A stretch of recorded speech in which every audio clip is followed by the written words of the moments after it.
Matatanda ang inanunsyo ng Bureau of Immigration na nagtagumpay silang ipa-deport ang ex ni Pokwang na si Lee O'Brien. Ayon kay BI Commissioner Norman Tansingco, hindi na maaaring makabalik sa Pilipinas ang American national at nasa blacklist na rin ng ahensya ang pangalan nito. Sa ulat ng GMA News 24 Oras, sinabi ni Pokwang na itinuring niyang big relief raw ang pagkakadeport ng kanyang dating partner. Bagamat hindi napapayagang makabalik ulit ng Pilipinas si Lee, sinabi ni Pokwang na patuloy pa ring hihingi rito ng child support para sa anak nilang si Malia kahit nasa Amerika na ulit ang ex nito. Anya, kailangan yun.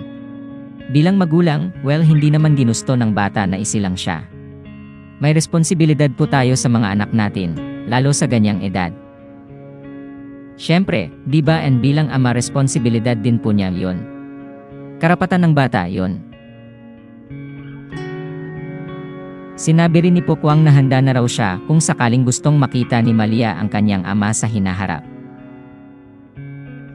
Dagdag pa niya, responsibilidad niyang ipaliwanag sa kanyang anak ng maayos, ng patas, kung bakit nangyari, at kailangang mangyari iyon. At dahil nasa sariling bansa na ang kanyang dating partner, hiling ni Pokwang na sana makakahanap na si Lee ng hanap buhay doon.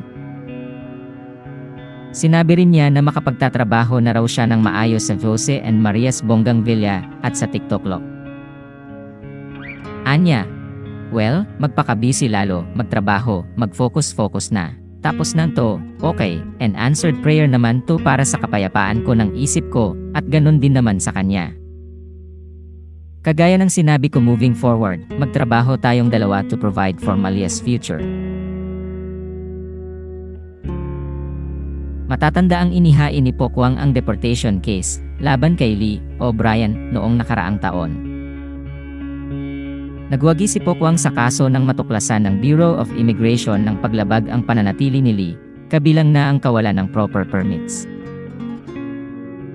Inapela ito ni Lee, ngunit na-deny ito kaya tuluyan na siyang ipinadeport.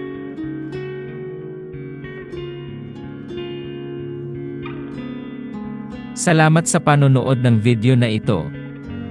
Huwag kalimutang mag-subscribe sa aming YouTube channel, i-like ang video na ito, at i-turn on na rin ang notification bell.